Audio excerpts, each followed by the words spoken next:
Civilizations do not collapse because they ignore their problems. That idea is comforting, but historically inaccurate. Many societies recognized their crises clearly. They debated them, documented them, and attempted solutions. Yet, collapse still came. The deeper truth is that collapse often happens not because societies fail to act, but because they act too late, with tools no longer capable of restoring stability. History shows a disturbing pattern. By the time reform begins, the conditions that made reform effective have already disappeared. Solutions are proposed within systems that are already exhausted. The effort itself accelerates failure.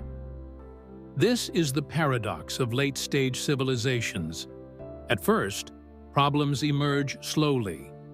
Resource strain, inequality, environmental pressure, administrative complexity. These challenges are manageable when systems are flexible and surplus exists. Early reforms can succeed, but civilizations rarely act early. Growth creates confidence. Stability breeds denial. When reform finally begins, it often follows visible symptoms rather than underlying causes. Governments address unrest, shortages, or declining productivity without addressing structural fragility. Reforms become reactive instead of transformative. In ancient Rome, leaders understood the empire was in trouble. Tax reforms were attempted.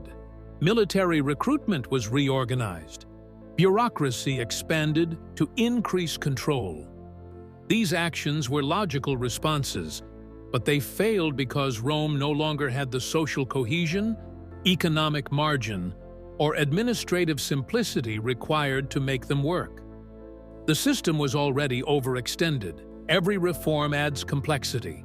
New laws require enforcement. New institutions require funding. New policies require compliance. Complexity increases maintenance costs. When a civilization is already struggling to sustain itself, added complexity drains remaining capacity. Instead of stabilizing the system, reforms become weight. Late reforms often assume cooperation that no longer exists. They depend on trust between rulers and the ruled. But trust erodes long before collapse. People comply early in decline. Later, they resist, evade, or disengage. The same policy that would have worked decades earlier now fails, not because it is wrong, but because belief is gone. Belief is the invisible fuel of civilizations. Once belief erodes, even rational sacrifices feel meaningless. People stop investing in a future they no longer expect to experience. This psychological shift is subtle, but devastating. Civilizations do not collapse when people suffer. They collapse when people stop caring whether the system survives. Another reason reforms fail is timing. Systems cross thresholds where recovery becomes mathematically improbable. Environmental damage compounds. Debt accumulates. Infrastructure decays faster than it can be repaired. Feedback loops lock in decline.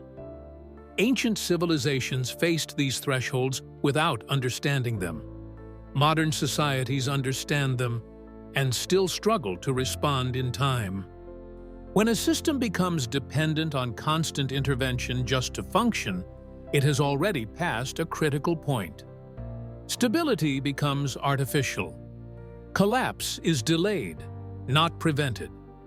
Historical records show that late-stage reforms often intensify extraction. Taxes increase. Labor is coerced. Resources are centralized. These measures temporarily extend survival, but permanently damage resilience. The system survives by consuming itself. This creates the illusion of strength. Armies remain large. Cities remain populated. Institutions still exist. But beneath the surface, capacity is hollowed out. Collapse does not begin when institutions fall. It begins when institutions they can no longer adapt. Another critical failure is misdiagnosis. Civilizations often mistake symptoms for causes. They blame moral decay, foreign influence, or cultural weakness instead of systemic overload. Solutions then target behavior instead of structure. This misdirection wastes time that civilizations no longer have. The final phase is marked by frantic innovation. New technologies, policies, ideologies, and narratives emerge rapidly. Each promises salvation. None restores balance. Innovation accelerates instability because systems cannot absorb change at that speed. Ironically, civilizations often collapse during periods of intense reform, not stagnation. Movement replaces progress. Activity replaces effectiveness. At this stage, collapse is no longer preventable. It can only be managed. Some societies fragment, others contract. Some transform into simpler forms. Very few recover fully. Recovery requires not just solutions, but conditions that allow solutions to work. History shows that successful recovery demands surplus, trust, and coordination, all of which disappear before reform becomes urgent.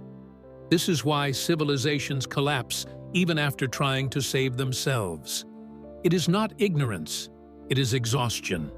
It is timing. It is the loss of capacity. Collapse is not a failure of intelligence. It is a failure of alignment between action and possibility. By the time civilizations understand what must be done, they no longer have the strength to do it. The lesson is uncomfortable. It suggests that awareness alone is insufficient. Knowledge does not guarantee survival. Solutions are meaningless without capacity. Civilizations fall not because they stop trying, but because trying no longer works. And history does not pause for effort. It only records outcomes. Subscribe to this channel for more. Don't forget to ring the notification bell so you never miss a story lost to time.